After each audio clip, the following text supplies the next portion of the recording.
जय श्री कृष्णा। आप सभी को खर मास अर्थात पौष मास में आने वाली सफला कृष्ण पक्ष एकादशी की ढेरों शुभकामनाएं। हम बात करेंगे कि ये सफला एकादशी का व्रत किस दिन किया जाएगा, एकादशी का जो व्रत है वो दशमी भेदा कब है और द्वादशी युक्ता कब है, पारण कब करेंगे, विधि क्या रहेगी, नियम क्या रहेंगे। नियम सर्वोपरि होते हैं एकादशी के व्रत में, नियमों का पालन आवश्यक होता है। अगर नियमों का पालन ना किया जाए तो व्रत का पूर्ण फल प्राप्त नहीं होता है। और नियमों के कुछ ऐसे भी नियम हैं जिनको ना माना जाए तो व्रत खंडित के साथ साथ पापदायी भी हो जाता है। इसीलिए ये जानना आवश्यक होता है कि एकादशी का जो व्रत है उसके नियम क्या हैं। प्रत्येक एकादशी के कुछ मूलभूत नियम होते हैं जो भिन्न होते हैं दूसरी एकादशियों से, इसीलिए सभी एकादशियों के नियम जानना आवश्यक होता है। तो आज हम बात करेंगे सारी जानकारी के साथ कि व्रत का नियम क्या है, पारण कब करना है, विधि क्या है, शुभ मुहूर्त क्या रहेगा, पूजा की विधि क्या रहेगी और संकल्प। व्रत का फल संकल्प पर भी आधारित होता है कि आप संकल्प करके व्रत कर रहे हैं या केवल व्रत कर ले रहे हैं। सिर्फ भूखा रहना ही व्रत नहीं होता, ये ध्यान रखने की आवश्यकता होती है। तो ये सारी जानकारी आपको आज के इस वीडियो के माध्यम से प्रदान की जाएगी। अपने व्रत की सफलता के लिए और भगवान श्रीहरि के आशीर्वाद से अपनी मनोकामना पूर्ति के लिए कमेंट बॉक्स में लिखें ओम नमः भगवते वासुदेवाय या जय श्री हरि। विज्ञान भी ये मानता है कि जब भगवान का मंत्र या उनका नाम बोला जाता है या लिखा जाता है ना, तो उससे एक सकारात्मक ऊर्जा उत्पन्न होती है और वह सकारात्मक ऊर्जा आपके जीवन में सकारात्मक परिवर्तन लेके आती है, जीवन में खुशियां लेके आती है। अगर आप वैज्ञानिक दृष्टि से सोचते हैं तो आपको भगवान का नाम या उनका मंत्र ओम नमः भगवते वासुदेवाय अवश्य ही कमेंट बॉक्स में लिखना चाहिए। आपकी सभी इच्छाएं भगवान अवश्य पूरी करेंगे। आइए बात करते हैं आने वाली एकादशी की। आप देख रहे हैं देवभूमि ज्योतिष संस्थान का प्रतिष्ठित यूट्यूब चैनल देवभूमि धार्मिक। यहाँ जो जानकारी दी जाती है वो पंचांग पर आधारित होती है, ज्योतिष शास्त्र पर आधारित होती है, धर्मशास्त्र पर आधारित होती है। कोई भी जानकारी मनगढ़ंत तरीके से नहीं दी जाती है। आने वाली जो एकादशी है ना, ये खर मास पौ का महीना चल रहा है। पंजाब में पौ के नाम से जाना जाता है, हिंदी भाषी प्रांतों में पौष माह के नाम से जाना जाता है और खर मास या मलमास के नाम से भी जाना जाता है। क्यों? क्योंकि इस समय में सूर्य देव धनु राशि में गोचर कर रहे होते हैं और जिस समय सूर्य देव धनु राशि में गोचर करते हैं तो वो समय खर मास या मलमास का होता है। मलमास में जिस प्रकार से सभी पूजा विधियां बदल जाती हैं, उसी प्रकार से एकादशी की पूजा विधि भी थोड़ी भिन्न हो जाती है। तो इसका हमें अवश्य ही ध्यान रखना चाहिए। तो पौष माह की जो आने वाली एकादशी है, कृष्ण पक्ष की एकादशी, उसका नाम है सफला एकादशी। ये अंग्रेजी महीनों के अनुसार दिसंबर महीने की अंतिम एकादशी होगी और इस साल 2024 की भी ये अंतिम और महत्वपूर्ण एकादशी। सफला एकादशी का व्रत प्रभाव कुछ इस प्रकार से है कि जो कोई जीवन में कभी सफल ना हो पा रहा हो, किसी कार्य में यदि आपको अभी तक सफलता नहीं मिल पा रही हो, तो आप सफला एकादशी का व्रत करने का संकल्प करें। संकल्प करके पूजन करें, व्रत करें, आपको सफलता अवश्य ही प्राप्त होती है। इसकी महिमा तो इतनी अधिक है कि यदि आप केवल संकल्प ही कर लेते हैं कि मैं संकल्प करता हूँ या करती हूँ कि मैं सफला एकादशी का व्रत अमुक काम सिद्ध्यर्थाय करूँगी, कि अगर आप मेरा ये काम बन गया तो मैं सफला एकादशी के इतने व्रत करूँगी या इतना व्रत करूँगी या एकादशी के इतने व्रत करूँगी, तो इतना कर देने मात्र से ही, आपके संकल्पित हो जाने मात्र से ही आपके काम बनने लगते हैं। बहुत महिमा है इस एकादशी की। यूँ तो एकादशी की सभी तिथियां महत्वपूर्ण होती हैं। सभी तिथियों पर भगवान श्री हरि विष्णु का आशीर्वाद है। कारण ये कि जब एकादशी उत्पन्न हुई थी तो उन्होंने मुर नामक राक्षस से भगवान श्री हरि की रक्षा की थी और तब प्रसन्न होकर भगवान श्री हरि ने एकादशी को आशीर्वाद दिया था कि जो कोई उसका पूजन करेगा, जो कोई उसका व्रत करेगा, उसे सदा श्री हरि विष्णु का सानिध्य प्राप्त होगा। उसकी सभी मनोकामनाएं वे स्वयं पूर्ण करेंगे और वे सबसे प्रिय भक्त होंगे। इसीलिए एकादशी की बड़ी महिमा है। एकादशी के व्रत और पूजन और कथा श्रवण की बड़ी महिमा। सफला एकादशी, इस दिन जो आपको भोग लगाना होता है वो भी भिन्न होता है अन्य एकादशियों की तुलना में। भोग किस प्रकार से? सफला एकादशी पर आप चने से बनी हुई वस्तुओं का भोग लगाएं तो वह श्रेष्ठ माना जाता है। बेसन के लड्डू का भोग लगा सकते हैं, बेसन के सीरे का भोग लगा सकते हैं, बेसन के हलवे का भोग लगा सकते हैं, बेसन की बर्फी का भोग लगा सकते हैं। बहुत उत्तम फल है सफला एकादशी पर बेसन के भोग का। इसी प्रकार से व्रत पालन की और पूजन की बात की जाए तो उसके भी नियम भिन्न हैं। उसमें भी आपको अवश्य ही कुछ चीज़ों को ध्यान रखना चाहिए। आइए अब जानकारी को आगे बढ़ाते हुए बात करते हैं कि आपको पूजा कैसे करनी है, व्रत का संकल्प कैसे करना है। उसके बाद बताएंगे एकादशी का व्रत कब करना है, पारण कब करना है और कैसे करना है। एकादशी का जब आप व्रत कर रहे हैं तो उससे एक दिन पहले से ही व्रत के नियम आरंभ हो जाते हैं। यदि दशमी तिथि पड़ रही है तो दशमी तिथि से ही व्रत के नियम आरंभ हो जाते हैं। जब आप द्वादशी युक्ता व्रत करते हैं तो उसमें भी एक दिन पहले, व्रत के एक दिन पहले ही व्रत के नियम आरंभ हो जाते हैं। इसका हमें ध्यान रखना चाहिए। नियम तो ये कहता है कि आपको दशमी तिथि अर्थात व्रत के एक दिन पहले, जब भी आप व्रत कर रहे हैं द्वादशी युक्ता या दशमी भेदा, तो एक दिन पहले आपको दोपहर के बाद अन्न नहीं खाना चाहिए। परंतु क्योंकि आजकल शारीरिक हालात सभी के अलग अलग हैं, इसीलिए आप खा सकते हैं, परंतु ध्यान रखें कि उसमें तामसिक पदार्थों का प्रयोग ना हो।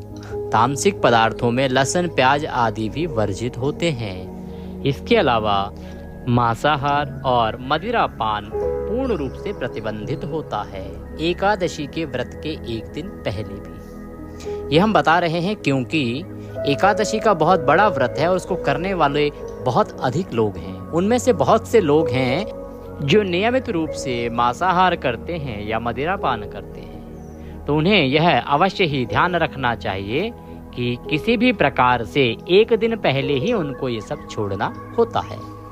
एकादशी का जिस दिन आप व्रत कर रहे हैं उस दिन नियम अनुसार आपको ब्रह्म मुहूर्त में उठना चाहिए।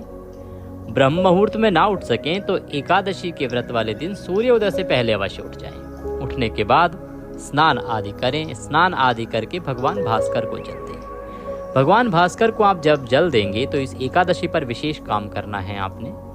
जो लोटा होगा पानी का, उस पानी के लोटे में थोड़ी सी रौली डालिएगा और लाल रंग का पुष्प डालिएगा। उससे भगवान सूर्यदेव को अर्घ्य दीजिएगा। बहुत अधिक पुण्यदायी रहेगा। भगवान सूर्यदेव को जल देने के बाद आपको एकादशी के व्रत का संकल्प करना है और पूजन करना है। संकल्प और पूजन के लिए जो आपका पूजन स्थल है, जहां आप बैठ के पूजा करते हैं, वहां की साफ सफाई करें और पूजा आरंभ करने के लिए सामग्री एकत्र कर लें। सामग्री सदा वही बताते हैं हम जो आपके घर में आसानी से मिल सके। आपको बाजार से कुछ अधिक लाने की आवश्यकता नहीं होती है। एक लोटा होना चाहिए। लोटे में शुद्ध जल भरिए। तांबे का होता है उत्तम है, पीतल का होता है उत्तम है। आप लोटे में जल भरिए, जल में थोड़ा सा गंगा जल मिला लीजिए। बाकी सामग्री में रौली, मौली, पान, सुपारी, लौंग, इलायची, धूप, घी का दीपक, फूलों की माला, खुले फूल अगर आपके पास हों तो, भोग लगाने के लिए चने से बना हुआ या चने की दाल से बना हुआ, बेसन से बना हुआ कोई भी मिठाई जो आपके पास हो वह रखिए। और अगर संभव हो तो सर्व औषधि आती है, सर्व औषधि, आप जो भी पूजा पाठ की दुकान है वहाँ आप बोलेंगे जाके कि सर्व औषधि दे दीजिए, तो सर्व औषधि ले आइए। क्योंकि इस एकादशी पर सर्व औषधि का पूजा में प्रयोग बहुत ही उत्तम माना जाता है। और यदि सर्व औषधि ना मिले, आपके पास ना हो, तो परेशान नहीं होना है, उसके बिना भी पूजा की जा सकती है। सामान एकत्र करने के बाद आइए अब पूजा आरंभ करते हैं। सबसे पहले भगवान की प्रतिमा या तस्वीर को स्थापित करना है। जहाँ भी आपने स्थापित करना है, आपके पास लकड़ी की कोई चौकी है तो उस पर पीला वस्त्र बिछा लीजिए, कोई पटरा है लकड़ी का उस पर पीला वस्त्र बिछा लीजिए।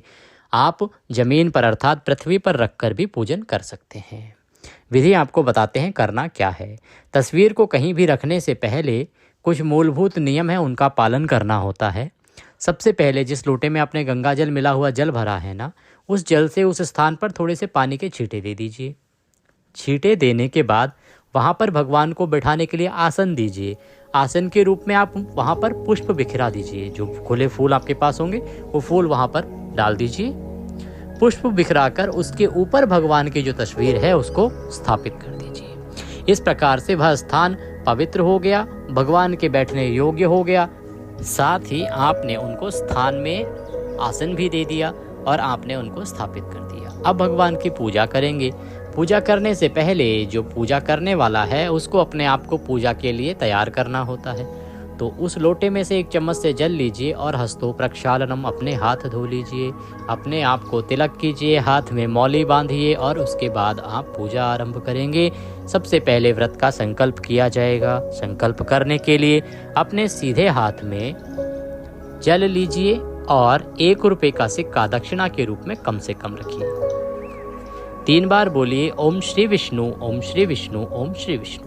अपना नाम, अपना गोत्र, जिस स्थान पर बैठकर आप संकल्प कर रहे हैं वहां का मकान नंबर, क्षेत्र का नाम, शहर का नाम, पौष मासे कृष्ण पक्षे सफला एकादश्यायां पुण्यतिथ्यो अमुक वासरे अमुक कार्य सिद्ध्यर्थाय अमुक उद्देश्य प्राप्तार्थाय एकादशी व्रत पूजनम संकल्पम संकरिष्ये। अर्थात हे प्रभु, आज के दिन हम इस उद्देश्य की पूर्ति के लिए या इस कामना की पूर्ति के लिए एकादशी का व्रत व पूजन करने का संकल्प करते हैं।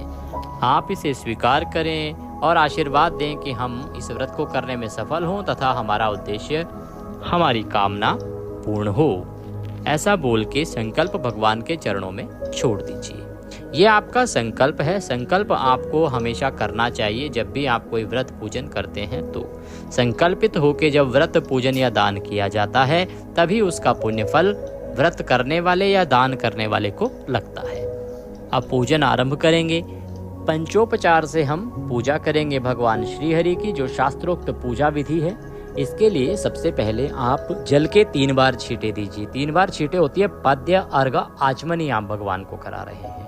तो उस जल से, जो जल आपने लोटे में लिया है जिसमें गंगा जल मिलाया है, उससे 3 बार जल के छींटे दीजिए भगवान को। ओम तिलकम तिलकांते अक्षतम पान्तु पुष्पाणि पान्तु धूप दीप दर्शनम नैवेद्यम समर्पयामि ओम सर्वौषध्यम समर्पयामि ओम ताम्बूलम पूंगी फलम शुभदो वरदो भवः। अर्थात अब आप तिलक कीजिए भगवान को, अक्षत लगाइए। मंत्र आपको कोई नहीं आता है तो कोई मत बोलिए, या तो ये हमारा जो ऑडियो है इसको चला दीजिएगा वीडियो को उस समय पे, अन्यथा आप केवल बोलते जाइए ओम नमः भगवते वासुदेवाय। तिलक कीजिए ओम नमः भगवते वासुदेवाय। अक्षत लगाइए ओम नमः भगवते वासुदेवाय। फूल अर्पित कीजिए, फूलों की माला अर्पित कीजिए, माल्यार्पण कीजिए ओम नमः भगवते वासुदेवाय। धूप जलाइए, धूप दिखाइए ओम नमः भगवते वासुदेवाय। घी का दीपक जलाइए। घी का दिया गोल बाती वाला आपको बनाना है और शुद्ध घी का ही होना चाहिए। ध्यान रखें कि जो घी है वह शुद्ध होना चाहिए, अशुद्धि किसी प्रकार की सामग्री में नहीं होनी चाहिए। यदि आपके पास घी ना उपलब्ध हो तो कोई बात नहीं, आप तिल के तेल का दिया भी जला सकते हैं, परंतु शुद्धि का ध्यान रखिएगा। धूप दिखाइए, दीप दिखाइए। नैवेद्यम समर्पयामि, नैवेद्य के रूप में आज आपको बेसन से बनी हुई कोई मिठाई भगवान को अर्पित करनी है। बेसन से बनी हुई अर्थात आपके पास बेसन का लड्डू है, बेसन की बनी हुई बर्फी है या चने की बर्फी है, तो वह भगवान को आज के दिन अर्पित करनी चाहिए। सफला एकादशी का जो व्रत है इसमें बेसन का या चने का बड़ा विशेष फल होता है, तो आपको वह अर्पित करना है नैवेद्य के रूप में। उसके बाद सर्वौषधि हमने आपको बोली है, यदि आपके पास सर्वौषधि है तो सर्वौषधि भगवान को अर्पित कीजिए। सर्वौषधि अर्पित करने के बाद हाथ जोड़कर भगवान को नमस्कार कीजिए, दंडवत प्रणाम कीजिए। अब हम व्रत कथा सुनेंगे। आपके पास कथा है तो कथा पढ़िए, कथा नहीं है तो आपके इसी चैनल देवभूमि पर प्रत्येक एकादशी की कथा सुनाई जाती है। आप वह एकादशी की कथा अवश्य सुने। कथा में विशेष ध्यान देने वाली बात यह है कि जो लोग YouTube के माध्यम से कथा सुनते हैं, क्या उनके पास सही कथा पहुंच रही है? क्योंकि आजकल YouTube पर व्यूअरशिप बढ़ाने के लिए कोई भी कथा इधर उधर से जोड़ के बना दी जा रही है और वह एकादशी की कथा के रूप में सुना दी जा रही है। जो एकादशी की मूल कथा है ना, वो कथा है जो भगवान श्री कृष्ण महाराज युधिष्ठिर को सुनाते हैं। प्रत्येक एकादशी की कथा भगवान श्री कृष्ण द्वारा ही सुनाई गई है। उसमें नारद जी का वृतांत आ जाता है, ब्रह्मा जी का वृतांत आ जाता है, परंतु मूल रूप से जो कथा है वो भगवान कृष्ण सुनाते हैं युधिष्ठिर महाराज को। तो वही कथा आपको सुननी चाहिए। आपने अगर इस चैनल को सब्सक्राइब नहीं किया है तो देवभूमि चैनल को सब्सक्राइब कर लीजिए, क्योंकि ये प्रतिष्ठित ज्योतिष संस्थान का चैनल है। इस पर कोई भी जानकारी यहाँ वहाँ से नहीं दी जाती है। जो ऑथेंटिक जानकारी होती है, शास्त्रोक्त जानकारी होती है, वही हम आपको प्रदान करते हैं। तो इस प्रकार से कथा सुनेंगे, कथा सुन के भगवान की आरती करेंगे, फल का भोग लगाएंगे, प्रसाद बंधु बांधवों में वितरित करेंगे। आज के दिन अगर संभव है तो 108 बार आपको ओम नमः भगवते वासुदेवाय मंत्र का जप करना चाहिए। अब कुछ व्रत के अन्य नियमों की बात कर लेते हैं। व्रत वाले दिन आपको आज के दिन कुछ भी नहीं खाना है, फल आहार पर रहना होता है, फल खाने होते हैं, इसके अलावा कुछ नहीं खा सकते हैं। अगर आप अधिक खाना चाहते हैं तो आप कूटू या सिंघाड़े की पूड़ियाँ या पकौड़ियाँ जो भी आप बनाना चाहें, जिसमें कि आप साधारण जो नमक प्रयोग में आता है वो नमक प्रयोग में नहीं लेंगे। अगर नमक आपको लेना ही है तो वो सेंधा नमक प्रयोग में लेंगे। तो कूटू, सामक, सिंघाड़े की खिचड़ी या पूड़ी आदि आप बना के इसमें खा सकते हैं, परंतु अन्न किसी भी प्रकार से नहीं खाना है। अन्न खाना इसमें वर्जित होता है, ध्यान रखिएगा। दिन को व्यतीत करते समय किसी पे क्रोध आपको नहीं करना है, किसी के प्रति अपशब्दों का प्रयोग नहीं करना है। एकादशी व्रत का मतलब है संयम। आपको संयम बरतना है। संयम किस चीज़ पर? मन पर, वाणी पर।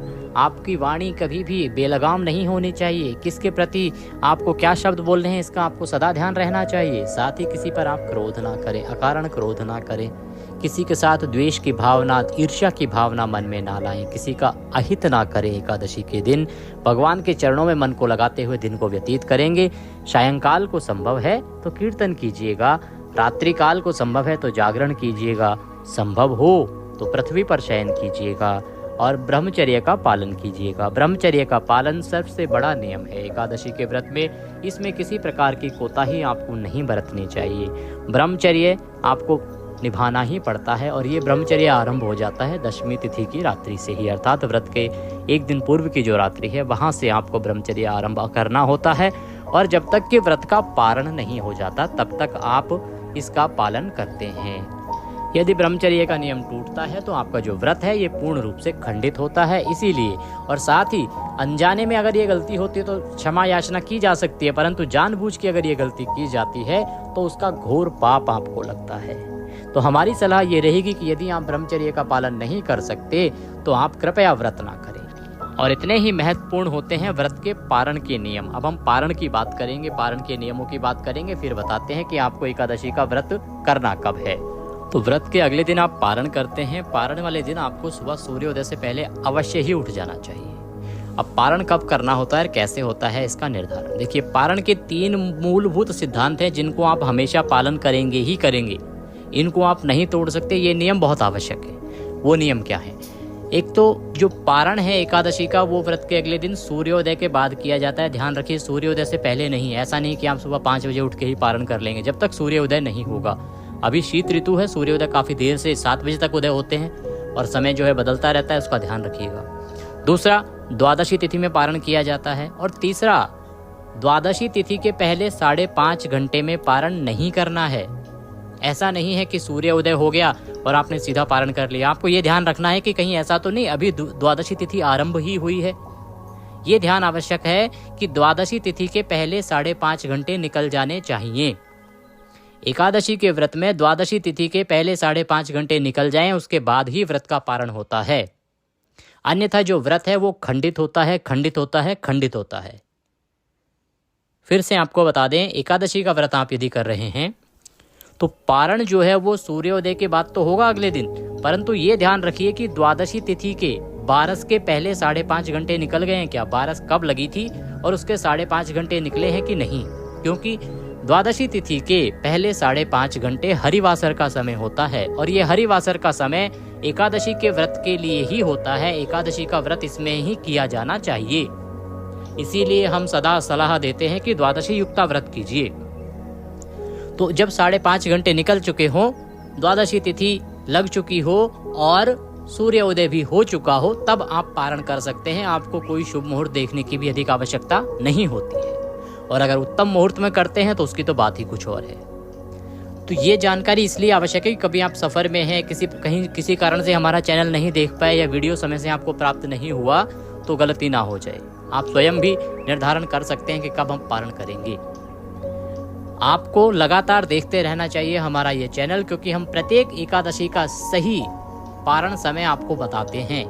क्योंकि कई बार ऐसा होता है कि सुबह सुबह द्वादशी होती है और आप सूर्योदय के बाद पारण कर लेते हैं, व्रत खंडित होता है। इसलिए हम प्रत्येक एकादशी के पारण का वीडियो अलग से बनाते हैं कि पारण कब करना है, सुबह सुबह करना है या सुबह सुबह नहीं करना है, दोपहर तक करना है, द्वादशी लग कब रही है।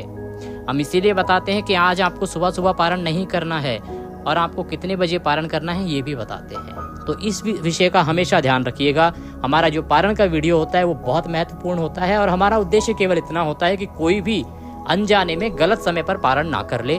इतनी मेहनत से आपने व्रत किया है, इतने नियमों का पालन करते हुए व्रत किया है, श्रद्धा से व्रत किया है, और वो एक छोटी सी गलती से कुछ समय पहले खोल लेने से खंडित हो जाएगा, आप पाप के भागीदार हो जाएंगे।